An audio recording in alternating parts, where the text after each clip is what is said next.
আজকের বিশেষ পর্বে আমাদের ভিডিওর আলোচ্য বিষয় হলো অন্যতম ভারতীয় অভিনেতা, কমেডিয়ান ও গায়ক ভানু বন্দ্যোপাধ্যায়ের জীবন কাহিনী। তিনি ছিলেন পশ্চিমবঙ্গের বাংলা চলচ্চিত্রের অন্যতম জনপ্রিয় অভিনেতা। বিশেষত হাস্যরসাত্মক অভিনয়ের জন্য তিনি ছিলেন বিখ্যাত। এই বিখ্যাত কৌতুক অভিনেতা ভানু বন্দ্যোপাধ্যায় সম্পর্কে আজকের ভিডিওতে জেনে নেব।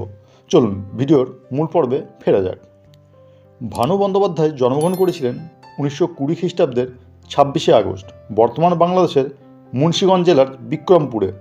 তার পিতার নাম ছিল জিতেন্দ্রনাথ বন্দ্যোপাধ্যায় ও মাতার নাম হলো সুনীতি বন্দ্যোপাধ্যায়।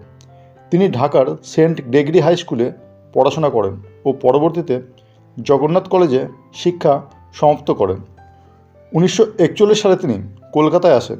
কলকাতায় তিনি আয়রন অ্যান্ড স্টিল কোম্পানি নামে একটি সরকারি অফিসে কাজে যোগ দেন এবং কলকাতার কাছে টালিগঞ্জে তিনি থাকতে শুরু করেন। 1946 সালে ভানু বন্দ্যোপাধ্যায় নীলিমা মুখোপাধ্যায়কে বিবাহ করেন এবং তাদের দুজনের 3টি সন্তান হল গৌতম, পিনাকি ও বাসবী ঘটক বন্দ্যোপাধ্যায়। ভানু বন্দ্যোপাধ্যায়ের অভিনয় জীবন শুরু হয় 1947 সালে জাগরণ নামক ছবির মাধ্যমে। ওই বছরই অভিযোগ নামে তার আরেকটি ছবি মুক্তি পায়। তার অভিনয় দক্ষতা ছিল অসাধারণ। দর্শকদের মনে তিনি জায়গা করে নেন।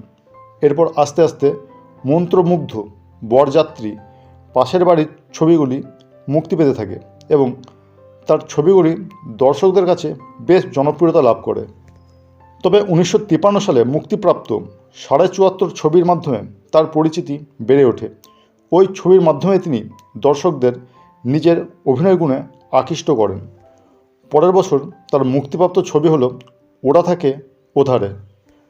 1958 সালে ভানু পেলে লটারি ও জমালয়ে জীবন্ত মানুষ এই ছবি দুটি খুবই জনপ্রিয় হয়। পরের বছর 1959 সালে মুক্তি পায় পার্সোনাল অ্যাসিস্ট্যান্ট।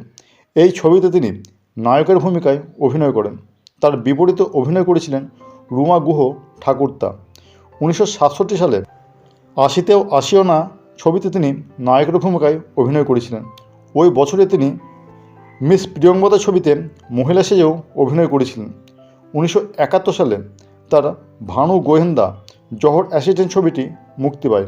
এছাড়াও তার উল্লেখযোগ্য কিছু ছবি হলো সর্বহারা, মানদণ্ড, আলাদিন ও আশ্চর্য প্রদীপ, জবানবন্দি, কপালকুণ্ডলা, বিন্দুর ছেলে, গৃহপ্রবেশ প্রভৃতি। 1945 থেকে মৃত্যুর আগ পর্যন্ত তিনি অসংখ্য ছবিতে অভিনয় করেছেন। তার ছবির সংখ্যাও প্রচুর। তার অভিনয় কুশলীর জন্য তিনি সারা জীবন সবার মনে গেঁথে থাকবেন। মৃত্যুর আগ পর্যন্ত তিনি কাজ করে গেছেন।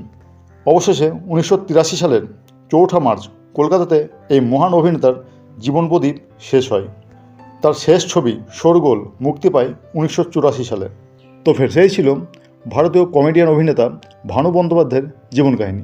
ভিডিওটি ভালো লাগলে লাইক, কমেন্ট, শেয়ার করে দেবেন। আর চ্যানেলে নতুন হলে প্লিজ চ্যানেলটিকে সাবস্ক্রাইব করে আমাদের পাশে থাকুন। আজকের মতো এই পর্যন্ত। সবাই ভালো থাকবেন, সুস্থ থাকবেন। কথা হবে নেক্সট ভিডিওতে।